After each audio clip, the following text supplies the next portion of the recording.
So there's one coffee brand, for instance, that I think it's called Black Rifle Coffee Company, which is run by ex-military veterans. They donate some money to veterans, and they're super pro-Trump.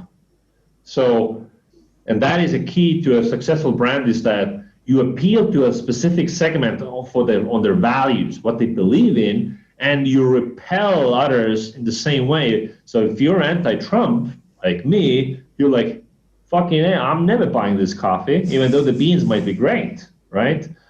So you polarize people intentionally. So you have a shared set of values. So like Patagonia makes vests and all kind of outdoor gear, and their website says "fuck Trump."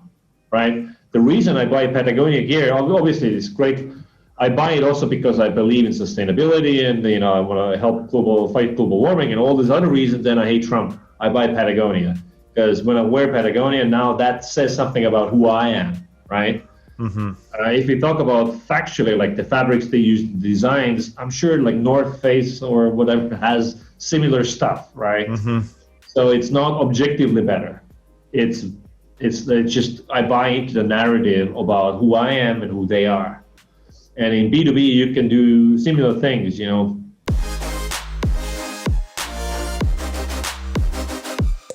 So today we're talking to Peep Laja.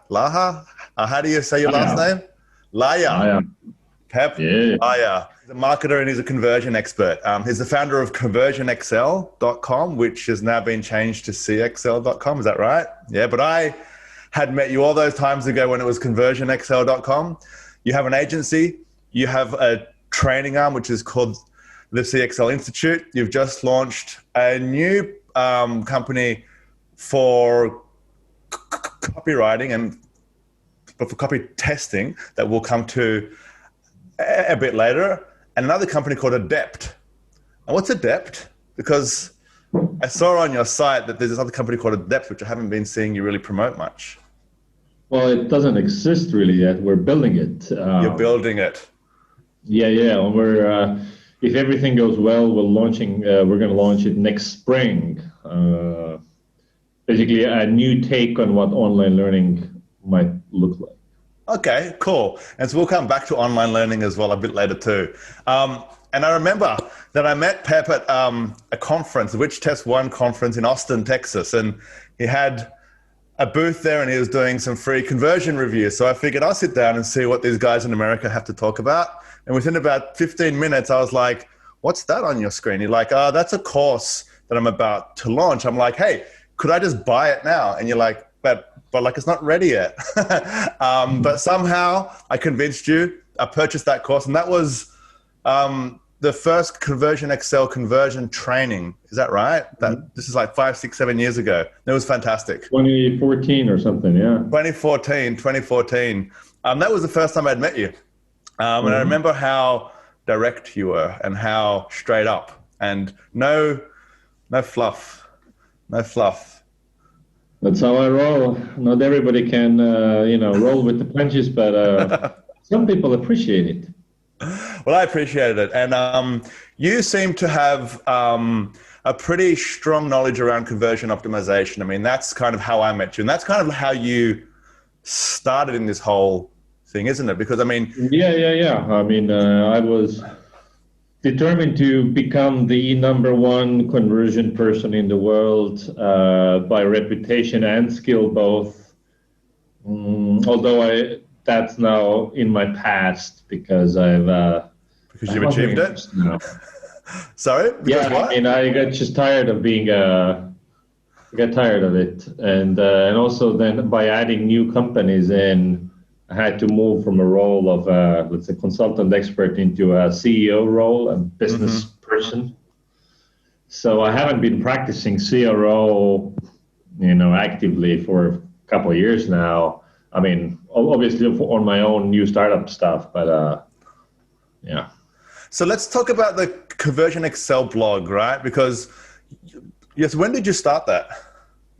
I started at the end of 2011, like October. So about 9 years ago, and it was my personal blog at the time. So my business was another company called Markitect, that we merged with Conversion Excel later because it was too confusing to have two brands.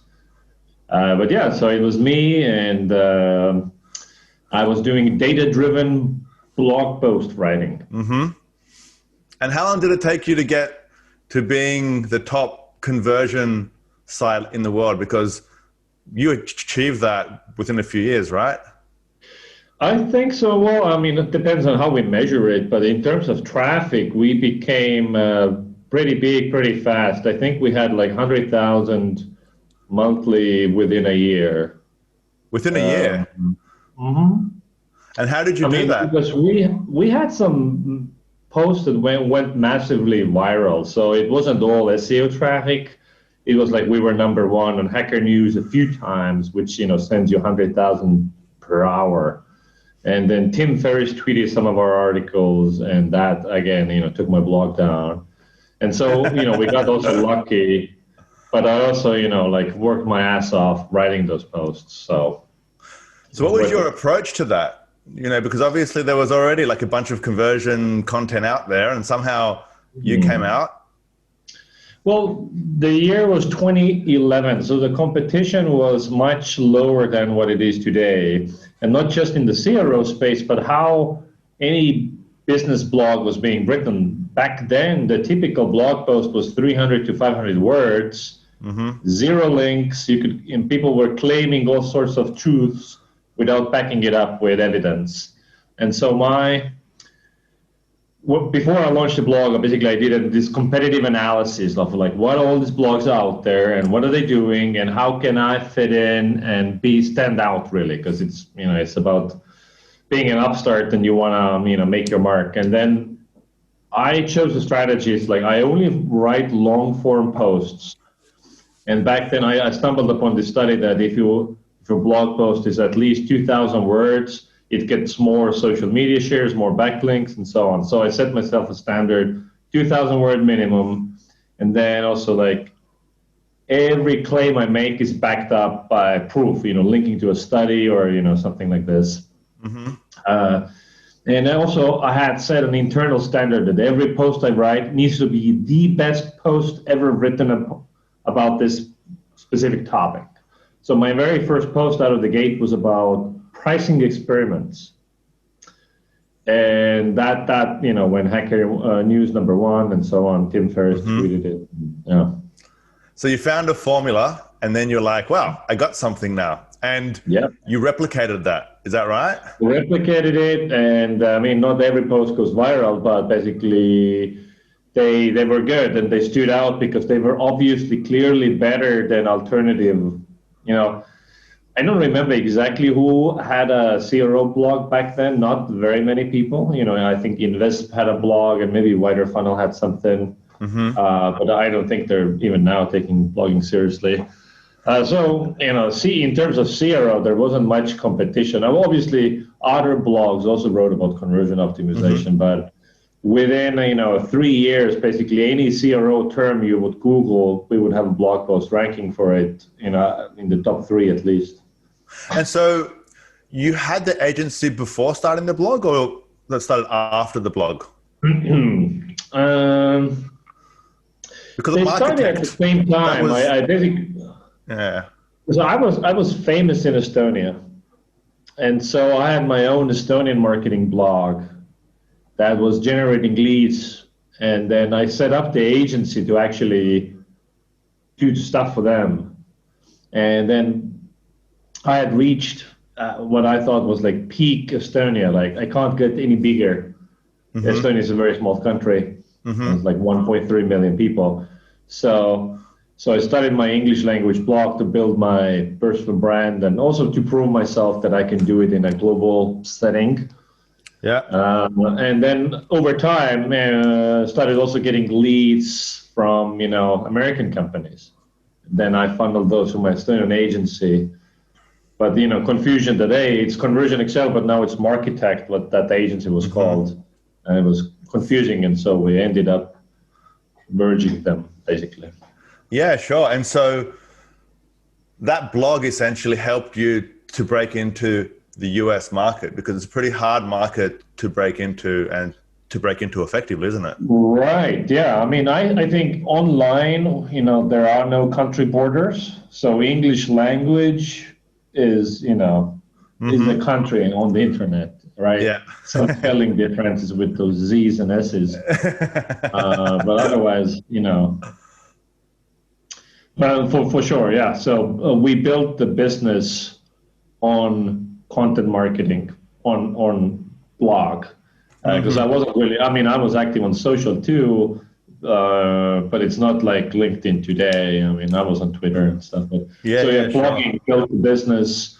And I think for the first 3 years, I wrote like every single blog post. And then we were at a spot where I could also bring in like full-time content people. How many blog posts per year were you writing? Probably published like 1.5 per week or something. Okay, of 2,000 plus word articles. Yeah, something like this. I mean, I can look it up, but at least one a week minimum, I think more like 1.5 a week. Okay, and so when did you launch the conference? Was that? First CXL Live or Conversion XL Live back then was, I think, 2015. Yeah, I wanted to do it many years prior already, and I had the venue and everything was like ready to go, and then the hotel was like, here, sign this contract, and this is like $500,000 worth of expenses. And they don't care whether you sell out or not. You need to like commit year up front to all these expenses. And so for 2 years in a row, I chickened out. I was like, shit, I don't know if I can do it. Yeah. In 2015, I was like, I think we can do it. And we did. I think I came to that one. It was either that one or the one after. It was a great conference. It was like in Horseshoe Bay. I think it was a Horseshoe Bay. First one was the Horseshoe Bay, yeah. Yeah, that was a really cool conference. And I was like, I'm coming back to this conference. That's for sure. But cool. So you've taken that, but then you've stopped the agency life and now you've gone into startup land, in business land. Right. So, I mean, two things happened. In your life, you always have to ask yourself, are you growing and are you having fun? And at around 2016, I felt that my professional growth had slowed down. Like I've been doing this conversion stuff for a number of years now. And I needed to like either chase a rabbit hole, go really nerdy into, I don't know, statistics, or like take a new thing to keep the professional development up. But I kind of felt like I was also out of passion for it. So I wasn't having fun. And I was still consulting, even though I was the head of the agency. But and I had been consultant since 2007. And so I was getting tired of consulting. I couldn't explain what p-value is for the millionth time, or when to stop an A/B test. And so basically, I was looking for. You're going to have to do it one more time today, my friend. Sorry. And then at the time, anybody who joined our blog, meaning subscribed to the email list, we sent out an automatic survey, and like in one of the drip emails, asking what else can we sell you if we were smart enough. And then we crunched that data, and we had like maybe 5,000 responses over the years. And it was like 80% said ebooks and courses. And I had already launched some of my own, side hustle courses.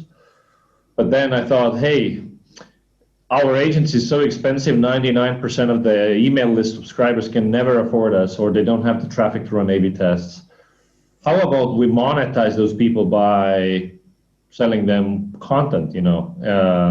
We can't do CRO for them, so they can teach themselves.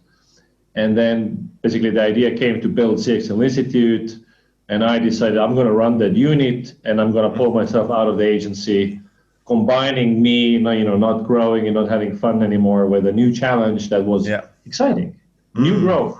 And then there was maybe the first year was a transitionary period. It wasn't like overnight. And people at the agency were also worried, like, will the agency survive me departing? Because I was the face, But it turned out great. Mm-hmm. And we'll get to some of the other pieces of software shortly. But let's talk about the thing which you don't talk about anymore, conversion optimization, because I know you've still got it in there. It's still in there. Sure. You can't hide from it. That's what you know. It's all the way in there deep. All right.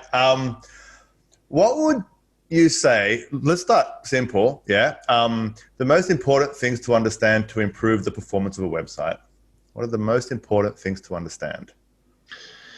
Well, if you want to improve the performance, get more sales of email or whatever it is that you're trying to do, first thing is to understand what are the problems? What's holding people back? Why aren't they buying more stuff? Because you can only make stuff better if you know what the problem is that needs fixing, So that's where you would start, combining qualitative and quantitative. Quantitative digital analytics would, tell you what is happening where, how much, like where are the people leaking out of your website, where in the funnel, or any, because funnel is kind of an outdated model, but you can still see where they're leaking out. And then you do qualitative surveys, interviews, live chat, all that stuff on top to understand like why. Yeah, sure. So attending your conferences, I heard lots of different conversion professionals talk about conversions. Everyone kind of had their own different slight approach to improve the performance. And I remember your one was all about conversion research to really understand the customer. And you were the first person that went into that level of the detail about conversion research. So could you explain what it is and like why it's so important? So conversion research, in my experience, is where you get 80% of the results. Because in order to improve your conversion rate, as I said, you need to know what the problems are. And how do you know what the problems are if you don't research it, right? So that is the key. Like if you know what the problem is, now I can do something about it. That's the whole thing. But like most people will come to a website and they will look at the site and they will look at the competitor sites and they will have a look inside their own kind of gut and they will make kind of these gut decisions and kind of assumptions. Right. I mean, that are based on their experience. To an extent, like if the site is horrible, you can see some, like if the copy sucks and the design is bad or maybe has technical problems, the CSS is not rendering properly. That's easy, low-hanging fruit, and you can do it without looking at any data. If you've seen enough websites, you've seen enough what works. But once you start getting to this is pretty good already. If you get to this is somewhat optimized, or even very optimized websites. And if you look at any market leader, so, we go to, I don't know, HubSpot or Salesforce website. If you just look at it and say, what should be done to improve it? It's, the odds that you nail it are very small. So that's when data becomes irreplaceable. And how do you keep on getting wins and those uplifts year after year after year? At CXL Agency, we have clients that have been with us now for 5 years, and still every single month we keep getting wins. And it's all because we do this continuous research and experimentation, obviously. Because it's an interesting one because, that's such a fantastic point because, like, it's especially for the junior marketers, right?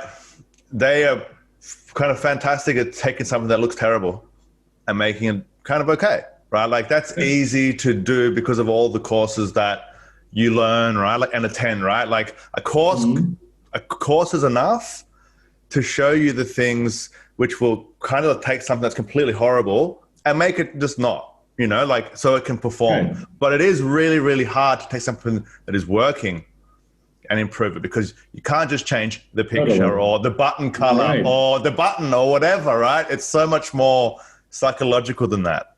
Totally. And also what's happening is today, the default templates of all the SaaS platforms, whether it's your Shopify or, any landing page builder, They're pretty good. The default templates of even WordPress themes are pretty good out of the box.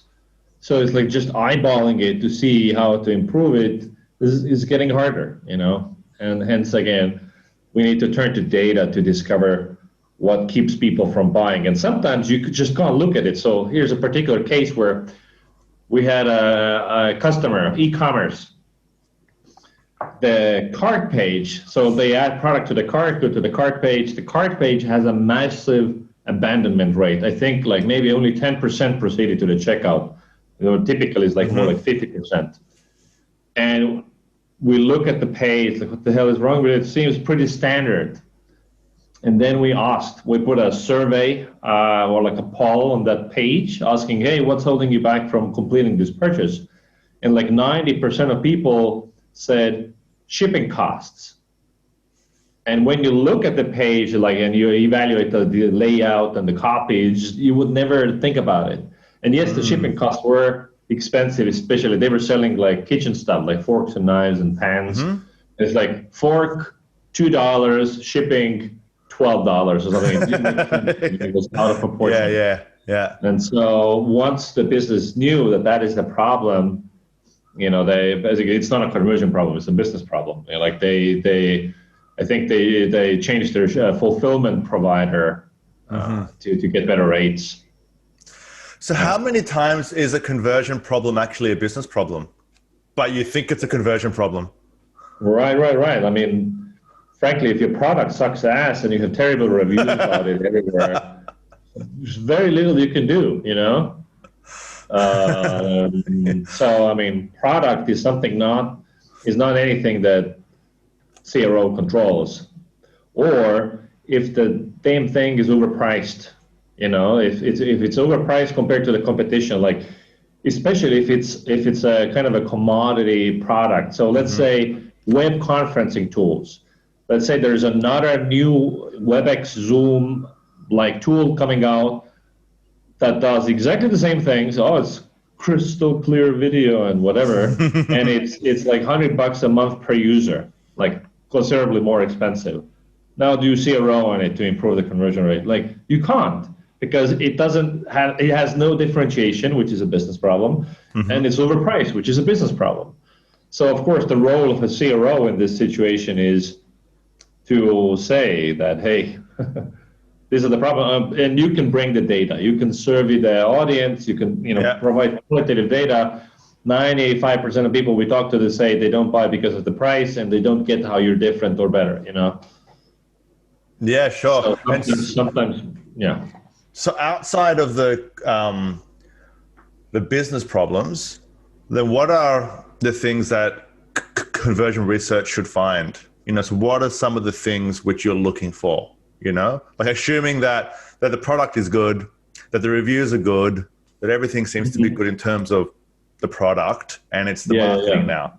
So what are the things which a person should be looking for in the conversion research process? Well, the key thing is that you're trying to identify problems, friction. So you don't want to hear about praise, because like hearing why somebody likes the product doesn't help you sell more product. So typically I want to understand things like if somebody bought something, you want to talk to them about, like, tell me, what about finding the right product to buy was difficult for you, assuming that it's let's say it's e-commerce and there's like hundreds of products. Because sometimes like product discovery is a difficult process.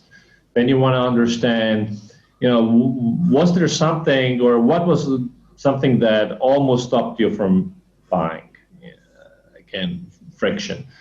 What questions you had about the products or services or anything that you couldn't find answers to on the website.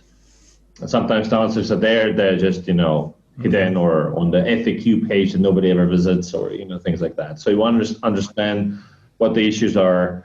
And then also want to talk to people who actually don't complete the purchase, people who abandon carts or browse the website and then, bugger off. Again, like, what's holding you back from completing a purchase? Well, what's holding you back from adding this product to the cart? friction, identify friction. And qualitative is much more important than quantitative data. Like analytics data will tell you where, how much, but not why. But there is another thing I'm talking about friction, but there are basically two levers. Classic behavioral design is that in order to get people to do something, you need to increase motivation and decrease friction. And motivation is a far more powerful tool than minimizing friction. Like if they want it bad enough, friction becomes irrelevant. Like if I'm selling you a new Tesla Model S, brand new for $10,000, like I can have a form with like 100 form fields. You're gonna still fucking buy it because it's such a great deal, right? Right. So you do want to understand those. So not only the friction, how to make it a more seamless process to buy, but what problem are they solving for themselves? So understand the user, the context, and of course, if you're selling pants, it's like, what is the problem you're solving? It's not that. But if it's like a B2B SaaS, it's more rational. There's a problem, or if you're selling pants, I mean, it's more fun and hedonistic stuff. But so understanding the user and what makes them want it more. Also maybe J-Lo was wearing these pants, and this is, I don't know. Yeah, no, I got it. Favorite, Kim Kardashian's favorite jeans, So understanding motivation, then that turns into usually you increase motivation through better copy. Yes, there's social proof that's needed and maybe a celebrity endorsement, but the celebrity endorsement is usually game for really big guys, right? Social proof anybody can do unless you're maybe starting out and you're getting started most. But copywriting, anybody can write great copy, so that for increasing motivation.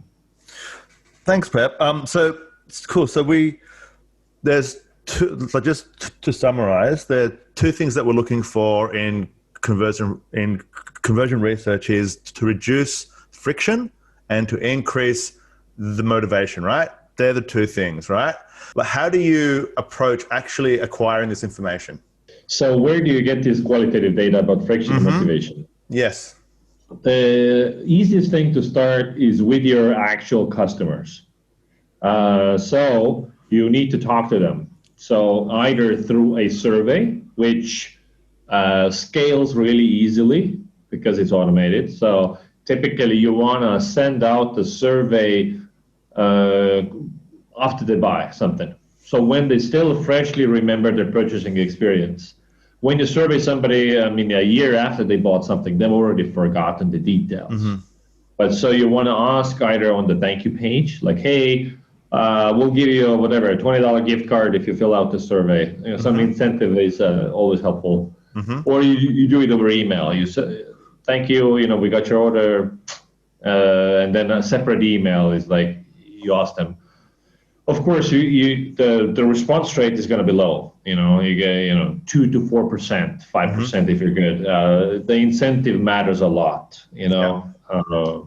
So if you can offer either coupons or free product, like whatever you can, this is an economic calculation here.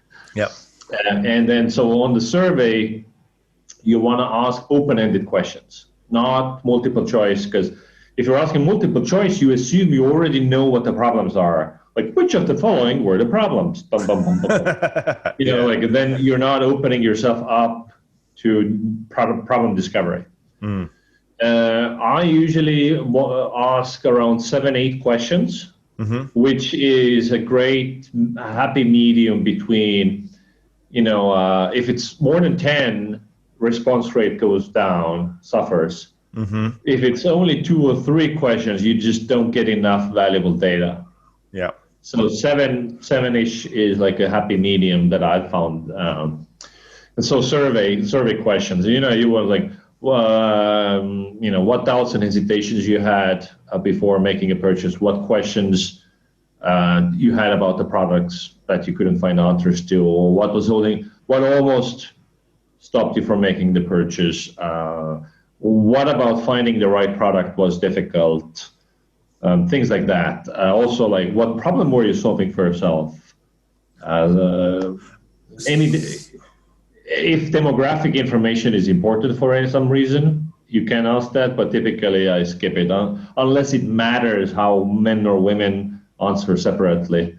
Now, user interviews, calling people up, is much better than the survey, but of course it doesn't scale as well because it's takes human time.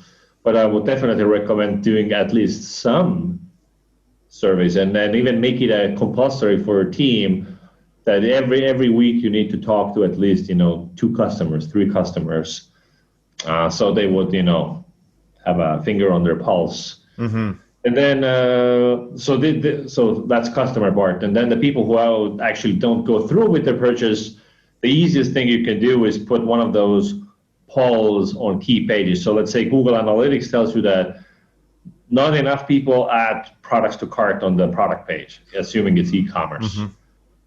Or maybe on the SaaS pricing page, people go to the pricing page and then they leave. So you want to understand that the problem page. Then you put a poll on the website. And I like to do it was the automatic poll asks first a yes and no question because it's easy to answer. Kind of like, is there anything from stopping you from making this purchase right now or completing the purchase? Or is there any confusion around pricing? Or like you need to think about the wording. And then when they say yes, there is a problem, now you ask like open-ended, type in what the problem is. Again, you get very low response rate, so you need traffic and time to get enough sample size. So for qualitative surveys, 100 minimum, 250 is optimal. Okay. I mean, obviously, 5 responses are already better than 0. I was about to ask the minimum number which you would be looking to actually get some insight from. Yeah, I mean, the 5 people might already tell you what the problem is, and they're right. The problem that you have with low sample size responses is that you don't know the severity of the problem or how often it occurs. Because let's say only 5 people respond to a survey, 3 of them highlight a problem. Now, you can't claim, 75% of have this problem. Because if you would survey, 250, maybe it's only 5 people who had this issue. So they might be outliers. You just don't know. But as with, user testing, 5 to 15, is enough. And if you look at how governments do various types of qualitative research around the world, often even 8 people doing an intensive study is like informs government policy. So you don't need a lot to understand the problem. So okay, so it's easier for larger companies that have lots of customers. What happens if you are like a startup more, or you don't have these customers which you can rely on, or your conversion, like the conversion numbers are too low because it's the B2B style sale, which is 6 months, and so like you don't get like a lot of conversion. Like, how do you approach this process, like in that respect, like if the volume's not that high? Well, if the volume is not high, you need to just try harder to reach the few customers that you have. So if you only get like 2 purchases a week, you can easily call each one. 100% of the customers, you can just call them up, and even be persistent about it and follow up. And, like in a nice restaurant, that when the chef or the owner comes out and greets all the guests, it's kind of nice. You can also say, like, if you're just starting out, assuming you're the CEO, business owner, it might be actually a nice touch. And you can bake it into your concierge VIP service, like I'm personally calling you to check up, on you. Yeah, sure. Okay, that's cool. So, and this is probably the final question around conversions, because we have to jump to to sales and marketing because I have a lot of stuff around there which I want to ask you. What are some of the mistakes that you see people making? Like people who think they know about conversion optimization, but really they don't because they're making some fundamental mistakes. What are the fundamentals that people sometimes get wrong? Well, a common one is not knowing anything about statistics. So, like, you have your 1,000 visitors a month who make 30 purchases, and then you launch an A/B test with 7 variants, and then you stop it after variant C gets 3 purchases, and you think, oh yes, I'm so data driven over here. But actually you're an idiot. So yeah, sample size is a minimum volume needed to run any kind of experiment. Also, even if it's email open rates or stuff like that. So understanding that. So as I see so many, even like startup marketing consultants are like posting on Twitter images. I love when I get 7,000% uplift. You and me, we both know we don't even need to know the sample size. We know it's a test because nobody ever gets a 7,000% uplift. Yeah. Because this was like 7 versus 1 conversions or whatever, Yeah, exactly. So statistics, read up on it, take a course on it, read a book on it. I mean, there's so much content about it out there. If you just bother to Google it, what's the sample size you need, or how many conversions do you need before you end the test. So that's a big one. 2 is, I would say, if you just assume that you copy famous websites and you copy what they're doing and it will work as well, Amazon is converting pretty well. They have $1 trillion in revenue, so I just copy their layout. But if you put Amazon add to cart button on your website, you don't get Amazon style revenue. Their secret of success is somewhere else other than their UI. So copying market leaders or even your bigger competitors is a dead end. So first of all, you don't copy their success by copying their user interface, but also at the same time, if you copy them and you look exactly like them, there's no reason to choose you because you want to be different from the competition, not the same. The sameness is something that actually kills you. People will always go with a brand they know, and if you're an upstart, you need to be very different to give somebody a reason to choose you. Okay. Yeah, right. Is there anything else that people should be wary about? Just because they've heard about Conversion Excel, they've done they've seen some of the articles and they know, okay, this is the software I use, and I know if I have enough traffic, I just do these 2 things. Is there any, do you know what I mean? It sounds fun when you get the tools for the first time or the second time or the 30th time. Yeah, I mean, tools are not magic.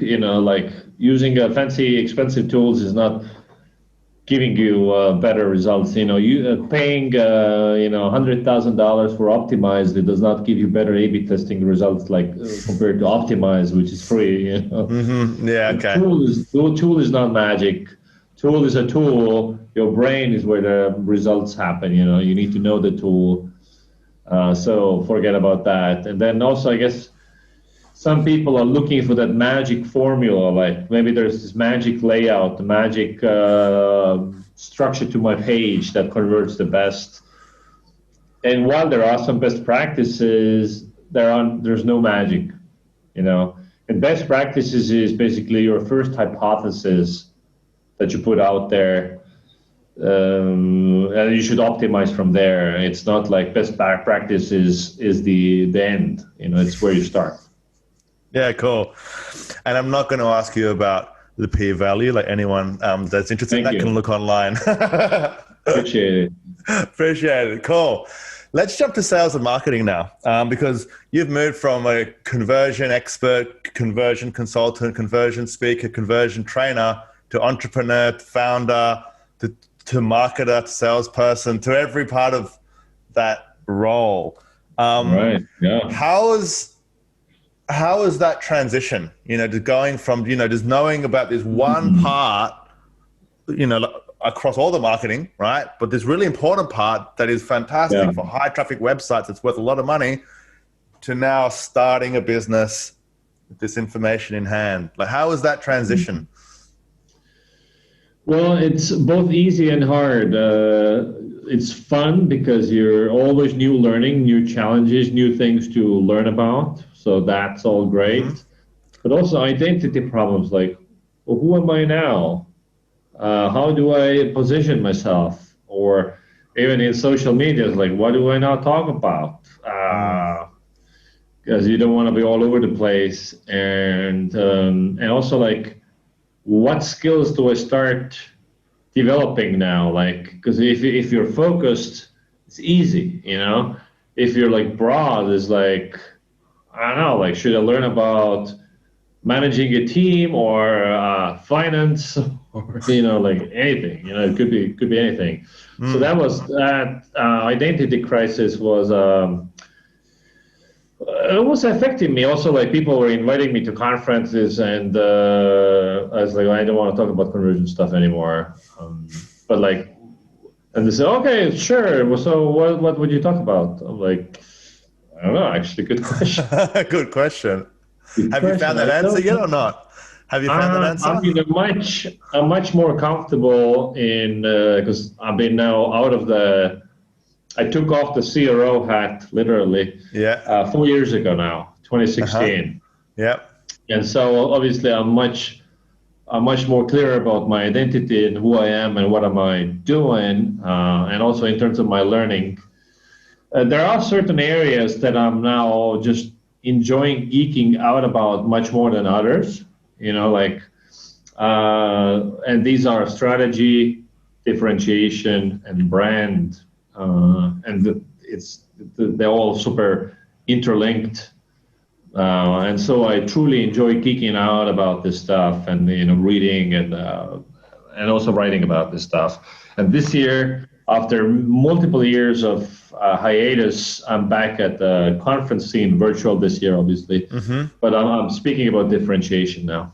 Okay, well that's good because that was one of the things I've got on my list to talk to you about. Before we get to that one, you've been pretty consistent posting on LinkedIn. Yes, I've noticed, every single day. Every single day. For how long now? How long have you been doing it for now?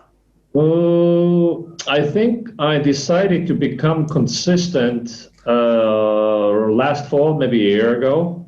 Okay. And so I have it in my calendar every single day to post on LinkedIn and Twitter. Usually the same stuff, just different formats. Yeah, formats. Because brand building and audience building are just massively important. And personal brand of a founder uplifts the boats, of the companies that you're associated with. Case in point, look at Basecamp and now Hey founders, how they're super active on Twitter and cultivated massive following, writing books, super opinionated. It works. Or why would anybody use Moz over Ahrefs or other tools out there? It's like, oh, we still remember the great Rent Fishkin. Yeah. Right. Or even I buy a Tesla because I'm a fan of Elon Musk. Versus like, who is the CEO of Mazda or Chevrolet? No clue. I have no idea what their brand stands for. When I buy a Nissan, what does it say about me? Actually, I don't know, because that's what a brand is. It's like, if I buy you, who am I when I buy you? Because think about like running shoes, Nike, Adidas, New Balance, whatever. There are no functional differences, also no design differences, because each brand has similar designs, So it's all about the brand. Brand becomes the separation, and then the founder might be the why you buy a product, because you like the founder or you know about them. And also often it's on social media, it's easier to build a personal social media brand rather than a company profile, especially if it's B2B, because it's, maybe if you're a fitness celebrity, it's, it's 2-in-1, but sure. Yeah. So what have you noticed in publishing every day for a year? Well, certainly my audience is growing. My personal audience is growing. And there are now people who are following me that are not even unfamiliar with my conversion background, because for the longest time, people still put me in that bucket because people want to compartmentalize everything. Well, I've known you from, that's including me, Yeah. Absolutely, man. That's change is hard. Yeah. And so copy testing, for instance, this new SaaS company launched in May, the whole marketing for it was through in the launch phases, through my personal social media. So we got to our first 1,000 users through my personal LinkedIn and Twitter. No other channel was ever used. So what was the ratio between LinkedIn and Twitter? Like if you were to think of the source, or if you were to track the source. Rough. I don't know Rough. if I did it. I didn't do UTM or anything. What does your gut say? My gut says that probably LinkedIn is better. Like the visibility of a LinkedIn post, the reach is bigger. Twitter, I think the lifetime of a tweet is shorter. It's like we're talking hours, unless it goes viral, and most don't. So I get, I'm not really tracking impressions on Twitter, although you could see impressions as well. But if I look at the number of likes, engagements, LinkedIn versus Twitter, I get more on LinkedIn.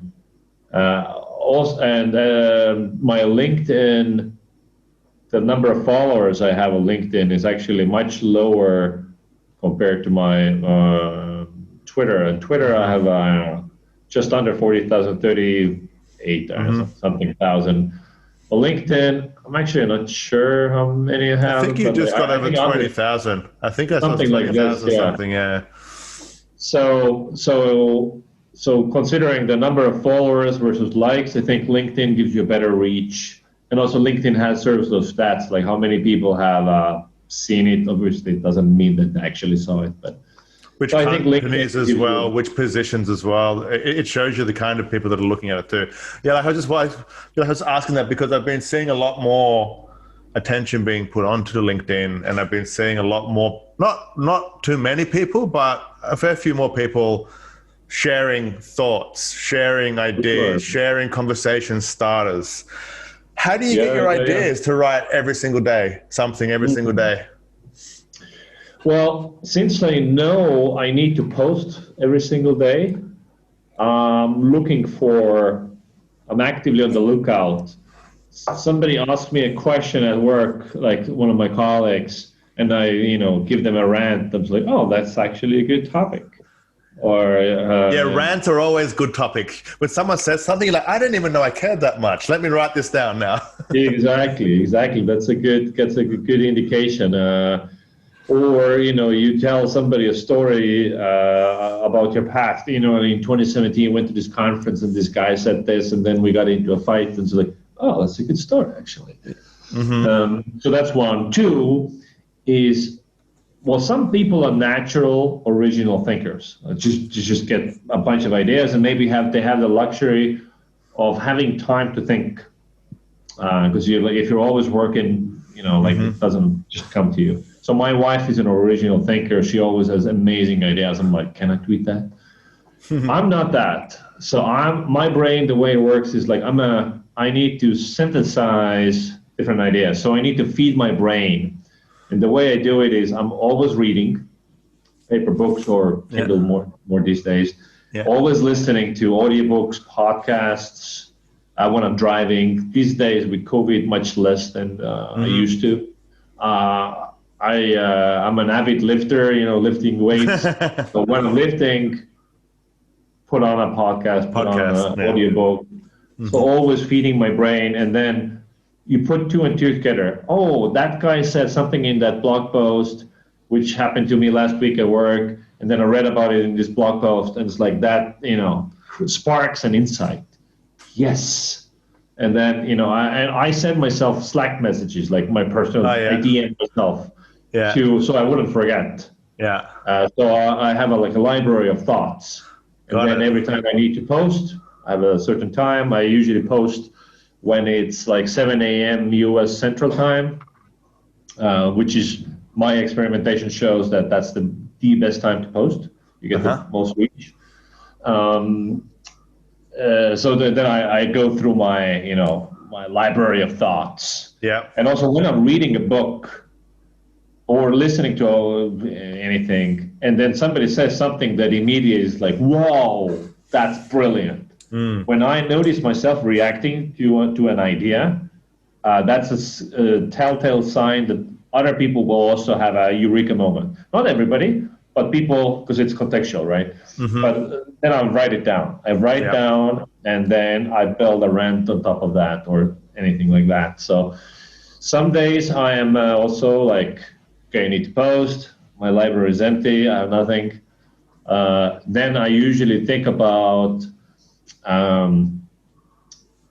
top 20 or 30 lessons learned doing my work. So if I had to teach somebody else what I'm doing, like I pick a topic like recruitment, okay, interviewing people. What are some of the key things that I have learned about interviewing people? I was like, yeah, if I were to teach a junior colleague, I would have a lot of wisdom to share. And so I make that into a blog post or like forum or LinkedIn thing. Have you found that the fact that you're having to write every day, has that had an impact on the success of your businesses? Just that process? I think so, because it's writing stuff down forces you to clarify your thought. Because you have all these ideas in your brain, but once you need to write them down and make coherent sentences, you realize that the ideas in your brain are not organized. Yeah. At least my brain. So it really forces me to think through the concepts, and then that also I'm taking it to my business. When I'm learning about differentiation strategy and brand and writing about it, I'm also a student. In fact, most of the stuff that I say is note to self. Like I'm speaking to myself. Yeah, sure. And so it's always relevant to what I'm going through right now. And so I clarified my thinking to solve my own problems better. Yeah, sure. And I think, it is good to write it down. That's number one.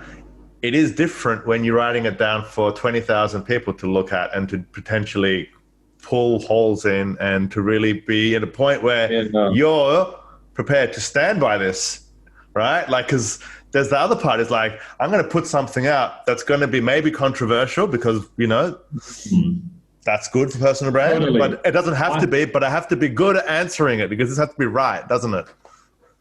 Well, I'm not too attached to me being right, because also when you use social media to write an idea, you have character limits, so you can't, there are always exceptions and, whatever. People will say, oh, well, what about blah, blah, blah, blah, So it's okay. I'm not, you can endlessly defend your positions, or you can say, well, yeah, in that case, sure, that's different. Yeah, sure. But people do love strong opinions. If you say, sometimes it happens that, like you soften it, then it's not as impactful. People like fucking strong opinions. And strong opinion posts just do much better. And even if you get haters, and I really do, meaning like people disagree with me, but not in the troll way, but like intelligent disagreement, that actually helps the engagement. Like it's controversy, so you can have a back and forth argument. The more comments you have, the more LinkedIn or Twitter will increase the reach. Well, I've been following your stuff now, and obviously because I engage with it, I keep seeing it. It's good stuff. So if someone is listening, I would highly recommend that you follow Pep on LinkedIn, because there's some good stuff in there that gets me thinking. A lot of it's around the things that we're speaking about. But the one I wanted to speak about next is, I think the most it's a top one at the moment, is how to differentiate yourself in the sea of sameness. This is what you talk about, right? Totally. You know, the main premise of the idea is that, you know, the competition is harder and bigger and stronger than ever before, because the barrier of entry to start a new business is lower than ever before. With the no code and so on, you can ship SaaS without writing any code even, and they do stuff. Yeah. So all these tools out there that make it cheap to get started. I mean, starting an agency, you need just a laptop, or like anybody can be an agency right now. Mm-hmm. So, and that's why there is so much competition. If you look at the marketing technology landscape, Chief Market maintains that index of all these MarTech tools. Is like we've gone in a couple of years, we've gone from like 1,000 to 9,000. You know, like we have like literally like 100 email marketing software. So considering this, you would think that companies are all about then standing out. But actually, no. Sameness is the default. Most companies, when they write about themselves, who we are and what we do, they write it from a position that we are the only ones in the universe. You know, like simple email marketing software, send great looking newsletters. Dude, that's like every fucking email marketing software out there. Or like, we generate leads, we're a growth agency. Well, so does everybody else, you know? So that immediately, if you, as a buyer, you're looking for one and they all say the same things, which one are you going to go with? The one that you have heard about. So much more important than differentiation is market penetration, awareness around you. If you are the market leader, you don't need to think about differentiation that much. Like if you're MailChimp, you're the king of email marketing. So MailChimp doesn't need to be different. Others need to be different from MailChimp. MailChimp is the default, you know. Got it. Mm-hmm. So now if you're starting a new email marketing software and you have MailChimp and ActiveCampaign and all these tools, right? If you are not clearly different, you don't stand out, they don't even notice you, nobody even mentions you, how can you get noticed? You know, if I go to the G2 email marketing category and you're one of the 200 tools there, why would they ever even click through to your site? Or like, how would they ever find out about you? Because if you're a new company, or even if you're somewhat old, like you can't rank number one on Google, you know, because it's so hard. Like even if you're number 9 in Google or page 2, I will never find out about you. You know? Yeah. And running ads is just so expensive. You need a lot of money to buy awareness. I mean, it can work, but it's very expensive. It's much easier to do what, you know, Seth Godin wrote about like more than 10 years ago, to be a purple cow, meaning that if they see you, they can't help themselves but say something like, whoa, hey, that's weird. Email marketing for people who are into orgies and heavy metal. Like, wow. You know, that's a niche. That's a niche, like, isn't it? Yeah. And then obviously, if you're getting started, if you're a startup, you want to go for a very small niche, like the smallest market that can sustain your business. You can expand out of that later, like, and that has been done so many times. Like, think about all these big companies. They started from either a single use case or even in personal brands. You know, Tim Ferriss 2007 was that life hack guy, right? How to work less and, you know, build all businesses that run themselves. Now he's a mainstream guy. Like now he's everything, right? He's a books on cooking and health, and, you know, he talks about whatever. You know, so, but you start from a niche. What we did with CXL, you know, we were only conversion, now we're more things. So I think so differentiation is key to get noticed when you're not the market leader. And there are, you know, obviously, how do you differentiate yourself? Yeah, how? Well, and let's do it in terms of, say, for example, some of the B2B stuff, right? Let's start with that, because that's probably where you have quite a lot of experience now, right? Okay, so I mean, features is a dead end. You cannot compete on features because every feature that you have that is popular and actually useful will be copied. I mean, might have some time where you have this feature and others don't, but if it's popular, they will copy it. You know, like intercom versus drift. Anything that drift had that intercom didn't, now they have it, and vice versa. Their feature-wise, it's identical. They just copy each other, because what happens is that everybody's doing competitor benchmarking. Yeah. And you can't win that game unless you're for some reason you're a better innovator. You're better developers. You have more money. You have some sort of a moat. Few have. Like right now, Tesla is the innovator for the electric engine. They have better batteries and all that stuff.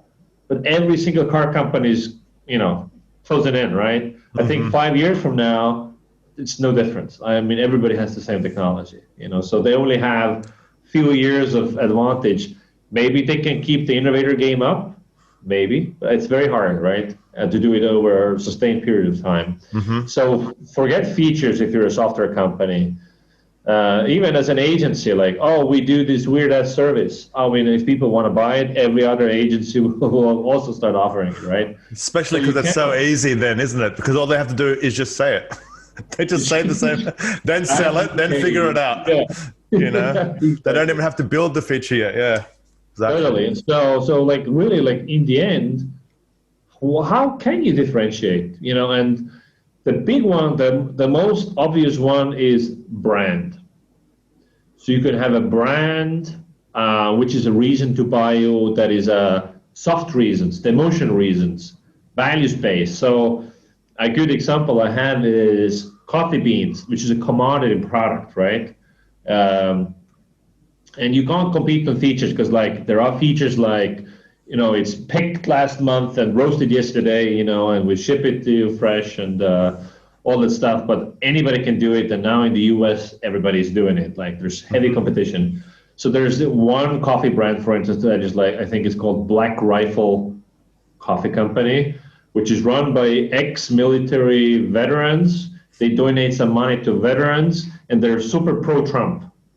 So, and that is a key to a successful brand, is that you appeal to a specific segment on their values, what they believe in, and you repel others in the same way. So if you're anti-Trump, like me, you're like, fucking hell, I'm never buying this coffee, even though the beans might be great, right? So you polarize people intentionally. So you have a shared set of values. So like Patagonia makes vests and all kind of outdoor gear, and their website says "fuck Trump," right? The reason I buy Patagonia gear, obviously, it's great. I buy it also because I believe in sustainability, and I want to help fight global warming, and all these other reasons. And I hate Trump. I buy Patagonia because when I wear Patagonia, now that says something about who I am, right? If we talk about factually, like the fabrics they use, the designs, I'm sure like North Face or whatever has similar stuff, right? So it's not objectively better. It's just I buy into the narrative about who I am and who they are. And in B2B, you can do similar things, like Basecamp as a CRM software. Objectively, well, they have less features than Asana or some of the other ones. But they have a set of beliefs, like less clutter, and the founders are against, like Apple dominating the ecosystem, and like you buy into some sort of a narrative. Yeah, and I'm for the the upstart and underdog, and there might be some emotional reasons that make you choose a practical thing like a CRM product. And same way, founders is like, hey, Alex, I'm listening to your podcast and I'm following you on social. You seem like a great guy. Maybe I've run into you at a conference. When I need a growth agency, I'm going to go with Web Profits because I know Alex and I like him personally. And that's a reason. It's an emotional, not a practical reason to choose Web Profits. I'm sure there are many practical good reasons too. That's again why personal brand is so important. Like if they like you as a human being, it goes a long way. So brand is a massive one, and obviously it needs to be different. And I'm not talking about the visual brand, but more like what you stand for. Mm-hmm. And in this day and era, I think brands need to vocalize also their set of values that are outside of like, oh, integrity, hard work, like the basic bullshit, but more like even taking political stances, environmental stances, like, like look at Nike and then Colin Kaepernick and all that stuff, right? We have to take a viewpoint on how we view, what do we stand for? But visually, there's this guy, I think he's Australian, Byron Sharp, wrote the book, How Brands Grow. Mm-hmm. So he makes a case where distinction is a key brand attribute. And so think about, I'm talking visually now, certain brands own certain color sets, like T-Mobile owns pink and THL is this yellow and red thing. And, some brands just own a color. So when we launch copy testing, if you look, it's the kind of this even obnoxious yellow, because it's just, nobody uses that color. It's just, we just want to own that color. Anywhere you go online, you see that yellow, it's copy testing. Yeah, sure. CXL, we have the white, black, and the red thing. That's not distinct because there's 100,000 brands with the exact same color scheme. It's kind of a legacy thing. We might change it. So if you're thinking about a visual brand, I would think really different, using pink as your color for growth agency, because everybody wants to be matcha color. You go with pink. No, sure. And that's kind of our color as well. So it's good that you picked that color, although we've just changed to a mandarin color. That's the evolution. But that's really interesting. So it's interesting because you're saying that people want to connect on things that are outside of the thing that they're actually spending money on, right? So say, for example, I'm going to buy a jacket, but I care about this political reason or this environmental reason. The whole sustainability thing, that works extremely well on social media, having... Exactly. And if you don't have a viewpoint, if you're not communicating and a soft reason to buy you, there are just less reasons to buy you because you're just like everybody else. And same goes for social media, and what you say is because it's scary to say strong opinions, It is safe. It is easy to be, it's scary to be different, and it's safe to, it's tempting to be a safe and boring company, is what I'm saying. Mm-hmm. A safe and boring company says safe and boring stuff. It's inoffensive, and nobody will call you out on it. But also, nobody will care. You will not get into a scandal. Nobody will accuse you of anything. But also, nobody will give a shit about you. So I think you need to be comfortable with alienating 50% of people. And maybe even strong hate, because it's polarizing. People hate Trump passionately, but they also love him passionately. You want to be like Trump, in a good sense. Yeah, no, I get it. I think the first time I heard about that was from a guy called R.J. Abraham. This is like a marketing expert, and he's like, you want to polarize people and make them basically either hate you or love you. You have to do that, because if they do that, then they'll take action. The part in the middle is where you just die, because everyone's there. Exactly right. And so market awareness, penetration is most important, and differentiation helps you get there. There are other smaller things besides brand you have to do. Other thing is you're the first, so you're a category creator, drift and conversational marketing. But again, being first is not a guaranteed sustained success. You need to keep on innovating, but you can position, Coca-Cola the original, and things like that. Then you can have what's called attribute leadership. I do this one thing better than others, Whereas it's how Drift positions against Intercom to say, well, we're for sales. If you want to close more leads, you use Drift. functionally they're the same. And they position also intercom. If you talk to Drift sales reps, they say, well, intercom is about support. It's wrong. It's actually not. But that's how Drift says they position their competition. You choose us, and so that's attribute leadership. And then, of course, there's the classic preferred provider. Like most doctors, choose our whatever brand. If you can get it, like most CMOs choose web products. So there could be history and heritage. Hard to do in tech, but like if you do a restaurant, this is my grandma's recipe from Sicily. And then, of course, there's also specialization in a particular market. So we are not a payroll software for everybody. We are payroll software for online coaches. Obviously, the problem is when another payroll for online coaches emerges, because if there's money to be made in that market, they will come. But also your competition is, like lots of people have built a smaller version of YouTube that try to build like, I'm building a YouTube for kids or YouTube for cartoons.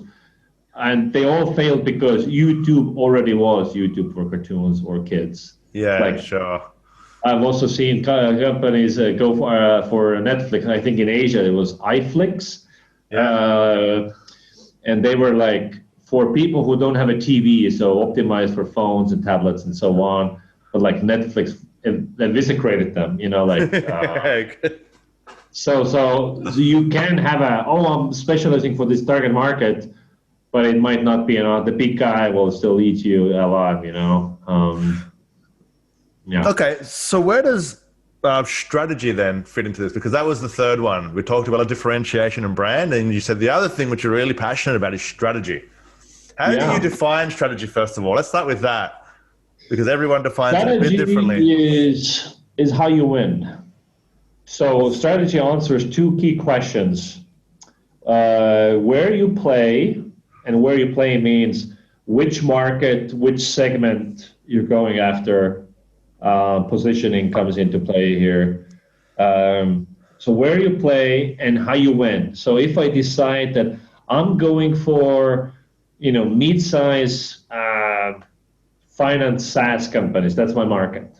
Or I'm going for whatever stay-at-home moms that in the wealthy suburbs. So that's like the upscale. Like basically you decide where you play.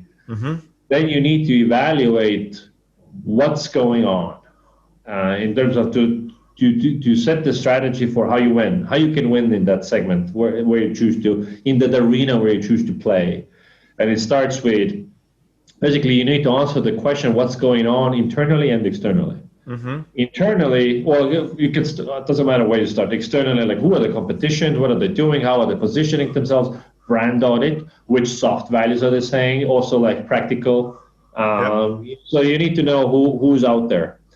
And then internally also, like what are our capabilities? Like if you're a SaaS company, like can we compete in software development? Like can we like be an innovator, or maybe we don't have enough developers. Maybe we suck at development. Maybe we have a big audience. Maybe we have a big community. Like what's going on internally? What are we good at? What are we not good at? What resources do we have available? And what do the people want? Like you need to also bring information about the market. What do you know about the buyer, and so on and so forth. And then you basically decide on a course of like coherent. You need to have an overarching basically idea of how we can win this game, and then you translate that into specific steps. We do this. Obviously, every strategy is a hypothesis. It's like A/B testing. There's no way to know what will work. Your strategy is a hypothesis about what will work. But instead, in average A/B test we run from 30 days or something, an average strategy, you would run 2 years. Depending on where you compete, it might be less in maybe some faster moving like technology markets. Because if you do like machine learning stuff, stuff changes faster. But if you do, consumer goods, it might be slower. And so in the 90s, there was basically this strategy guru, Michael Porter. Maybe you read a book of his in college. He was like, he did E-Myth, right? E-Myth. No, not E-Myth. That's Gerber. Michael Porter's second one. Okay, yeah. Michael Porter, like I had to, in my microeconomics classics, I had to learn him. Okay. He's like, he wrote the first book on strategy and competing on strategy. So basically, he said already then that instead of competing to be best, you should compete to be unique. So again, in your market, it comes down to the differentiation and brand and so on. We set a strategy, like the game of how we win is how can we serve our customers in a unique way and have a unique offering. So this is something But how do you find that? But because it's pretty hard sometimes, because that's all good, but then you have to go in, and then if you're wrong, 2 years pass, and if you can last 2 years, right? Oftentimes, and, if you get it wrong, that's life. And, so for instance, I can give you some practical examples from like CXL Institute. So CXL Institute, very competitive space, e-learning, because again, barrier of entry to put up your own online course is, everybody and their mother has their own online course, right? So we are competing with those guys who all have some sort of a small audience, and then there are the big guys, the Coursera, the Udacity, and then there are like mid-range, there's Digital Marketer, Reforge, all these players.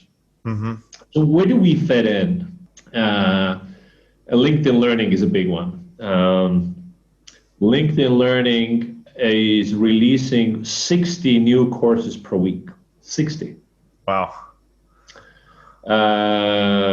Can we compete with them on a course volume? Like, hell no. We are a small business. CXL Institute, we have under 20 employees. We cannot produce 60 courses per week. So immediately in my strategy setting, I now know I cannot win on that. So I'm not even going to try to play that game. I'm going to try to play a different game. So if I look at Coursera, Coursera is an aggregator. They don't produce their own stuff. It's all university licensed stuff, different model. So if I look at Coursera, it's all academic. If you've taken a Coursera class, you know what I mean. It's pretty academic stuff. Maybe there are some, they have a lot of big library. If you've taken a LinkedIn Learning course, what do you see? You see the production value, production quality is pretty decent. It's like good enough. But it's very superficial, basic content. And if I look at Digital Marketer, not to say anything bad about my amigos there, but like our stuff, like what their stuff in particular niches is also, I think, basic. So looking at all these offerings out there and our own capabilities, what is it that we have and can do and where we can win? So we put together, we can win on quality. We cannot win on volume. We can win on quality. But then there's a question of focus, because we can't be broad. We need focus. So Udacity is going all in. Well, they have a lot of stuff, but they're mainly focusing on all the AI and machine learning stuff. That's their focus. I'm not going to compete with Udacity because they have bigger pockets, and so our focus is then also who is the audience that we already have that we can serve or reasonably get? Where can we expand to? Like getting into training developers is too far of a reach, because like we're marketing, we don't have developer audience. And also for developers, there's a Cloud Guru, a Code Academy, and whatever. So based on that, it's like, okay, we focus on technical areas of marketing, conversion optimization, digital analytics, growth marketing. And basically that's how I'm thinking. I'm just describing my internal thinking. No, it's good. Answering the question of what's going on. Also, if I look at my developers, like internally, we have had a lot of problems shipping new features, basically developing our learning management system. So it's also like, I'm actually not sure that we should be even coding our own. Like we have our own, but looking at it, like we're not competing on technology. So I would actually be totally fine to outsourcing our LMS to a third-party vendor, because that's not, again, what I'm competing on. I don't want to spend money on it. Why we haven't done it is that I haven't found anything out there that does what we need, like that has the features we need. We've looked, we've interviewed, we've done dev trials. But so yeah, that's basically how I think about strategy. And now I form our own how we can win, and we're doubling down. And obviously also we have the brand to support these, our messaging. And our since we're competing on quality, and you don't develop in-depth skills in 2 hours, like our stuff is long, like mini degrees. And we don't even allow people to buy a single course. Like we have 1 2-hour courses, but you cannot have a serious upskilling after taking a 1-hour class. Yeah. So we sell mini degrees, which are like around 100 hours, which is serious effort, and most are not willing to go through it. So that means also our brand needs to reflect that value of we are not for the quick win seekers. We are for those people who are ready to work hard and have the discipline and think long term, and our brand hero is the go-getter. So like it's all interlinked basically. Yeah, sure. And I can see now why you went with the courses that you went with, because they are very technical for the professional marketer.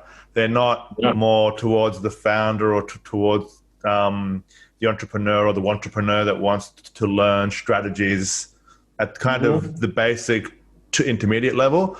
Your stuff is basically like above intermediate to expert, and so it's that specific like segment, which there's not that much stuff out there. And so, like I know our team like has purchased like some stuff around kind of some of the tag manager stuff and all this other like advanced stuff, because that was just the best stuff out there that we could find for that specific problem. So I can see now how strategy kind of has reflected in that. Totally, where you win, where you play, and how you can win. Yeah. So just because this has gone over time, and I didn't even get to all the things I wanted to ask you about, so we're going to start to wrap it up quickly now. But it seems like a lot of your success, like in your career, like at least since 2011, has come from your ability to research and to think. That you've done it in Conversion Excel with content. The same time just with all of ventures and so on, like you want to understand the customer, the market, the competition, the position in the industry. How much time are you spending on this part of it? Like, is it like a lot of time, or is it just some time? Just some time. Thinking? Yeah. And, just doing the research and the strategy, and you know what I mean? Like this part of it. Yeah. I spend a lot of time. I mean, I in my daily calendar, I have scheduled thinking time. And thinking time, the way I do it is basically I sit down with a list of problems or questions, really. List of questions. And then I either think, I often do it also while lifting weights, but like I sit down with a problem and think, research, Google, read. Yeah. It's just, also I'm an entrepreneur, so it's not like it's 5 p.m. I check out. It's like, even when I'm playing with my kids, I'm thinking about strategy. Yeah, yeah, cool. How long a day? Was it half an hour, 15 minutes? Is like an hour a day of thinking an hour time? At least, yeah. An hour. There's an excellent book on that gives you actually a book that really informed my thinking around this. It's called The Road to Less Stupid by Keith Cunningham. Really goes deep into that, and it's my favorite book for any founder or entrepreneur. It's like amazing. Great. Okay, so now I've got some quick fire questions, and people seem to like the quickfire questions, so I only keep doing them. If you had to choose just one channel for growth, what would it be?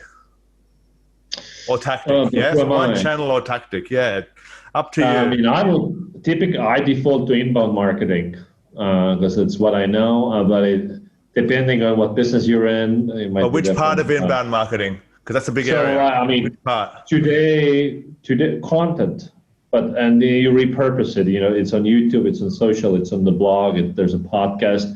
Any content you create, you can repurpose, which I think today you need to. Okay, cool. Number 2. So what book has had the biggest impact on your success? Oh, it's different stages of life. It's been different. What's the most recent book then? What's the most recent book then? I'll go with the one that I just mentioned, which is Road Less Stupid. It really changed my thinking around many things. Yeah. Oh, wow. Okay, I'm going to get that book straight after this. What's your number 1 piece of advice for hiring awesome people? Be patient, because you need to hire somebody, and you have very high standards in the beginning, but after interviewing 15 candidates, you start getting patient, your quality you start lowering the bar because you need to fill the role, and then you might settle for a mediocre hire and hope that they will rise to greatness, but it really never works. They never do. So I would rather not hire anybody rather than, get a contractor in to fill the gap until you find somebody amazing. Yeah, cool. How do you relax after a crazy day in the office or the Zoom? The Zoom office. Yeah. A glass of wine a day. Yeah. Always. Okay, perfect. Of course, what's your best time management or productivity tip? Have children. Why? I got a follow-up question for that one. They force you to be super diligent and disciplined about your time. You can't be a night owl and you can't stay up all night long because you need to wake up very early.